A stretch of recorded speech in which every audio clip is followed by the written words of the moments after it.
गरीब बॉयफ्रेंड बास की कार। मीनू और रितेश पिछले 5 सालों से एक दूसरे को डेट कर रहे थे। जहां मीनू रईस घर की है, वहीं रितेश गरीब परिवार से है। अब उन लोगों की उम्र शादी के लायक हो गई है और एक दिन मीनू रितेश से कहती है, मुझे भूल जाओ रितेश। मेरे पापा इस शादी को मंजूरी नहीं देंगे। अब तो वो मेरे लिए लड़का भी देख रहे हैं। ये क्या कह रही हो? तुम तो मेरे बिना रह सकती हो, लेकिन मैं तुम्हारे बिना नहीं रह सकता हूँ। मैंने तो सोचा था कि इतने वक्त में तुम कुछ ना कुछ करके कमा लोगे और हमारी हैसियत के बराबर आ जाओगे, लेकिन अब कुछ नहीं हो सकता है। मैं हमेशा के लिए जा रही हूँ। भूल जाओ मुझे। मीनू वहाँ से चली जाती है और रितेश गुमसुम रहने लगता है। न किसी से कुछ कहता है, न ही किसी से मिलता है। एक दिन उसके बचपन का दोस्त आशीष उससे मिलने उसके घर आता है। यार, बहुत दिन हो गए तुझसे मिले। तेरी बहुत याद आ रही थी तो मैं आ गया। तू इतना गुमसुम सा क्यों है? आजकल तो तू मुझे एक कॉल भी नहीं करता है। लगता है सारा वक्त भाभी को ही देता है। क्या बताऊं यार, मेरी जिंदगी में तो कुछ बचा ही नहीं है। रितेश आशीष को सारी बातें बता देता है। अरे यार, सुना है बगल वाले शहर में कार रेसिंग का कंपटीशन होने वाला है। क्यों ना तू उसमें भाग ले ले। जीतने वाले को 1 करोड़ मिलेंगे। तेरी किस्मत पलट सकती है। कोशिश करने में क्या जाता है? कुछ ना कुछ तो तुझे करना ही होगा। चल, अब मैं चलता हूँ। बहुत सोचने के बाद रितेश सोचता है, आशीष ठीक ही कह रहा है। मुझे एक बार कोशिश तो करनी ही चाहिए। रितेश इधर उधर भटकने लगता है।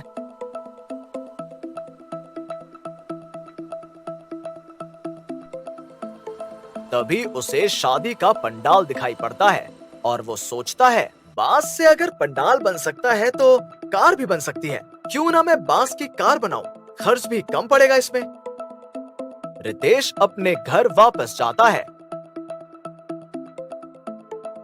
और अपनी पसंदीदा बाइक, जो कि उसे उसके दादा ने उसके जन्मदिन पर दी थी, उसे बेच देता है और साथ ही में छोटे मोटे कुछ सामान जो भी उसके पास थे सब बेचकर पैसे जमा करता है।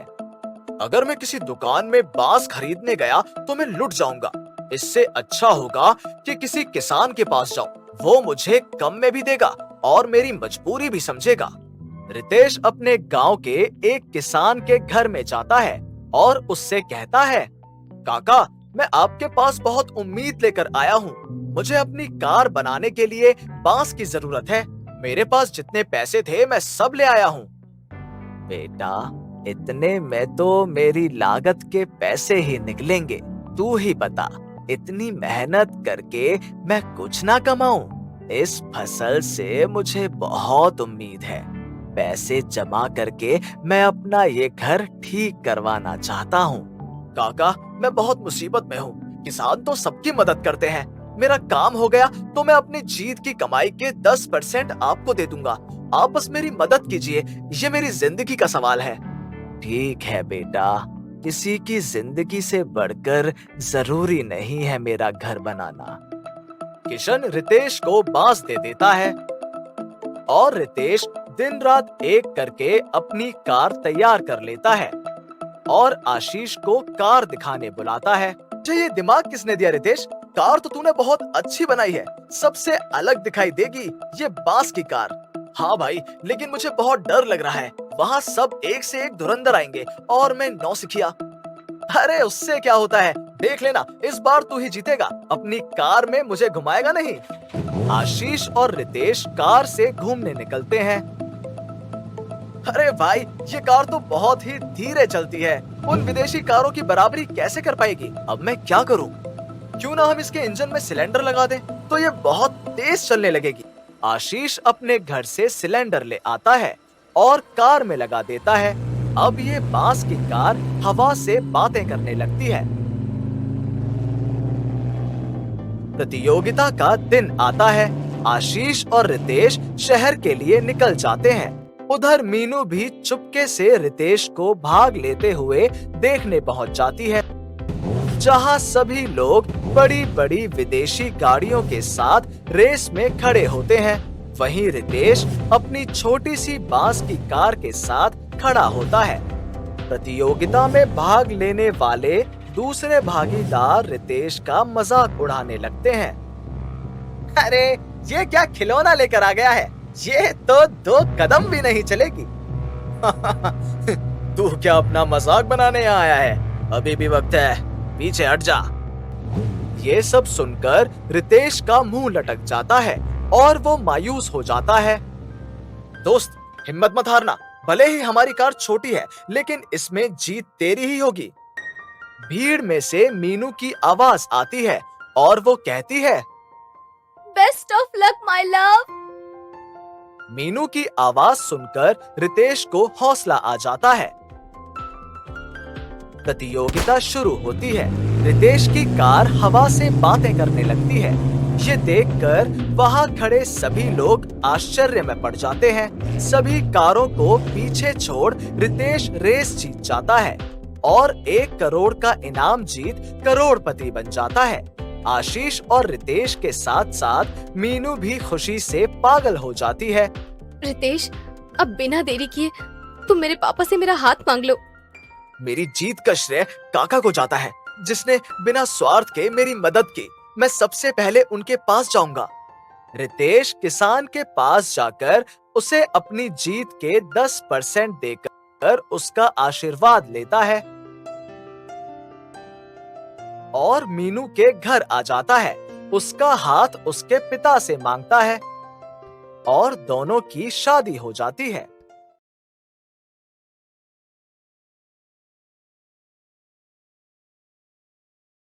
एक गांव में सुमित नाम का लड़का रहता था। उसके पिता लकड़ी का सामान बनाने का काम किया करते थे, पर आजकल लकड़ी के सामानों की बिक्री बंद हो जाने के कारण सुमित एक मैकेनिक का काम करने लगा। वो बहुत ईमानदार और मेहनती था, पर उसकी आर्थिक स्थिति कुछ अच्छी नहीं थी, जिसके कारण उसकी पत्नी उसे हमेशा ताने दिया करती थी। आज विमला ने सोने के गहने खरीदे हैं और एक मेरी फूटी किस्मत। आपकी कमाई से तो हमारे रोज का खर्चा ही निकल जाए वही बहुत है। अरे ऐसी बातें क्यों करती हो? देखना, एक दिन मैं बहुत ही अमीर बन जाऊंगा। इतनी मेहनत करूंगा कि हमारे पास किसी चीज की कमी नहीं रहेगी। फिर तुम्हें कार में घुमाऊंगा। मेहनत से कभी कोई कुछ हासिल कर पाया है भला? अब आपकी चिकनी चुपड़ी बातों में मैं नहीं आने वाली। जब से इस घर में मेरी शादी हुई है, मैंने तो सपने देखना ही छोड़ दिया है। सुमित गैरेज में खूब मेहनत करता, दिन भर अपने काम में ही लगा रहता। अब तो वो अपने खाने पर भी ध्यान नहीं देता था। उसकी कड़ी मेहनत को देखकर उसके गैरेज का मालिक कहता है, क्या बात है सुमित, आजकल तुम गैरेज में दिन रात कड़ी मेहनत कर रहे हो। रात हो गई है, तुम्हें अब अपने घर जाना चाहिए। नहीं मालिक, मैं ओवर टाइम करूंगा। मुझे बहुत पैसे कमाने हैं। मैं एक कार बनाना चाहता हूँ, जिसके लिए मुझे पैसों की बहुत जरूरत है।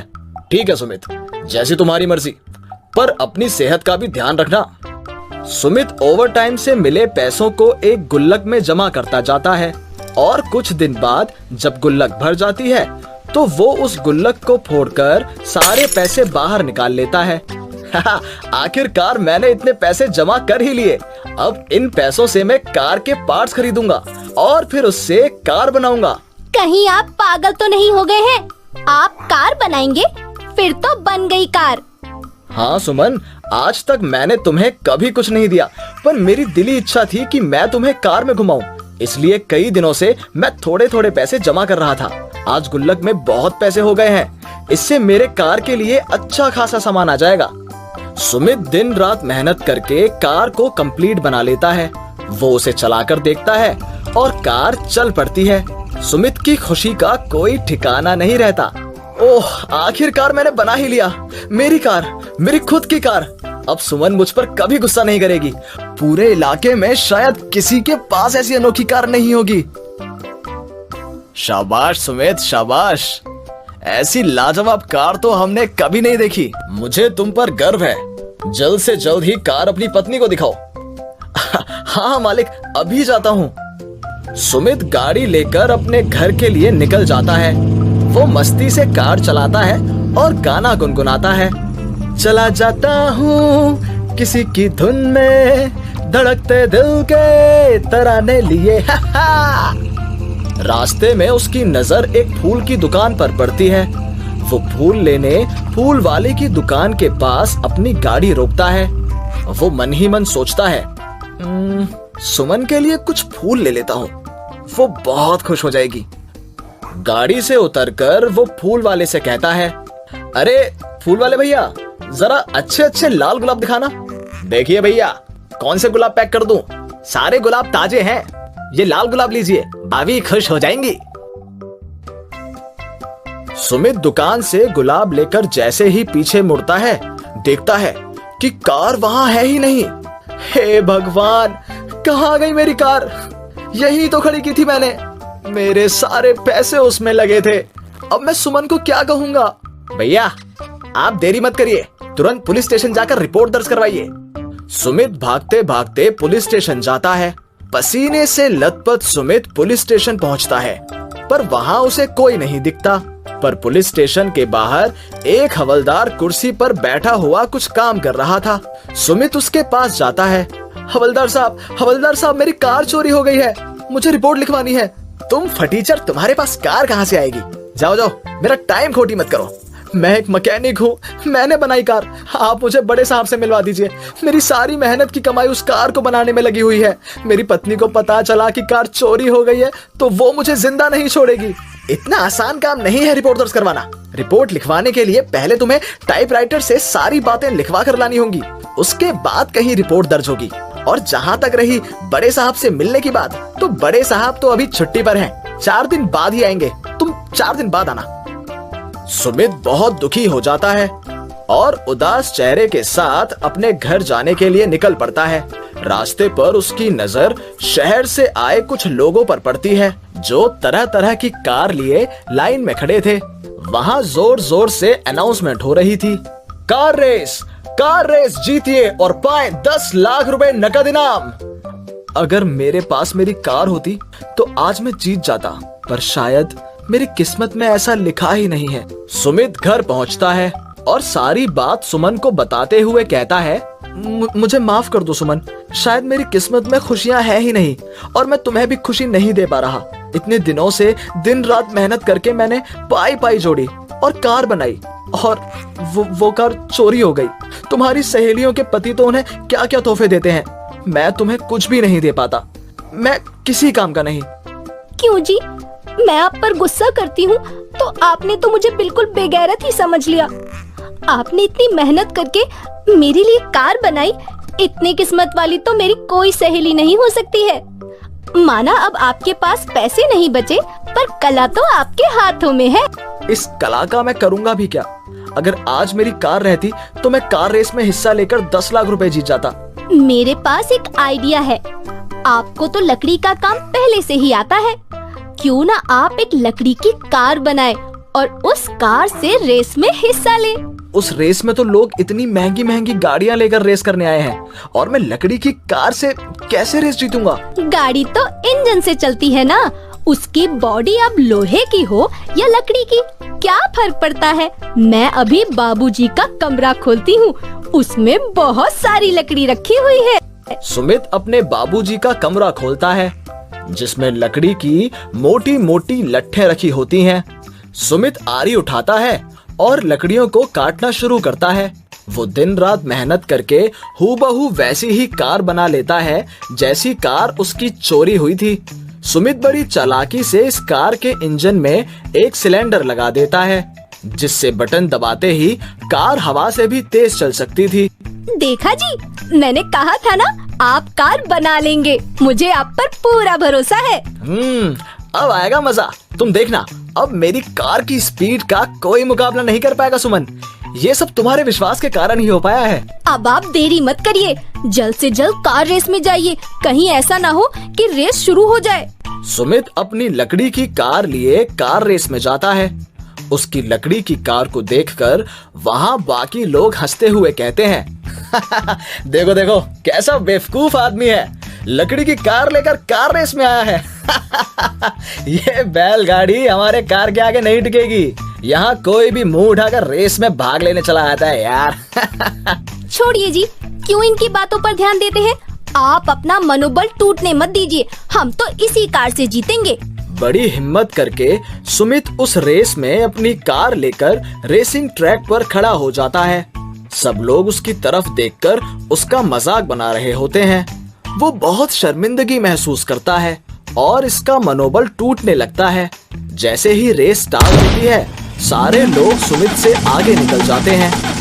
अरे यार, क्या ये सिलेंडर का बटन काम क्यों नहीं कर रहा? अरे चालू हो जा मेरी कार, मेरी इज्जत तेरे हाथ में है। लगभग रेस खत्म ही होने वाली होती है और सुमित सबसे पीछे छूट जाता है। आपको जीतना होगा सुमित जी। आपको आज साबित करना है इन लोगों को कि आप कितने काबिल हैं। किस्मत बार बार मौका नहीं देती। लेकिन तभी करिश्मा होता है। कार में लगा सिलेंडर अचानक ही चालू हो जाता है और सुमित की कार हवा से भी तेज भागने लगती है, जिसे देख सब हैरान रह जाते हैं और सब प्रतिभागियों को पीछे छोड़ते हुए सुमित वो रेस जीत जाता है। सुमित पहली पोजीशन पाकर रेस जीत जाता है। सारे लोग सुमित की तारीफ करते हैं। वाह भाई वाह, लकड़ी की कार से ये लड़का रेस जीत गया। ये तो बड़ा होनहार आदमी लगता है भाई। हाँ? इस तरह सुमित को 10 लाख रुपए इनाम में मिलते हैं और गांव में सुमित की इज्जत बहुत बढ़ जाती है और वो लकड़ी की कार बनाकर उसे विदेशों में बेचने का बिजनेस शुरू कर देता है और खूब पैसे कमाता है। हेलो दोस्तों, कैसे हैं आप सब? हमारी कहानियां देखने के लिए हमारे चैनल को सब्सक्राइब कीजिए और हाँ, बेल आइकॉन पर क्लिक करना मत भूलिएगा।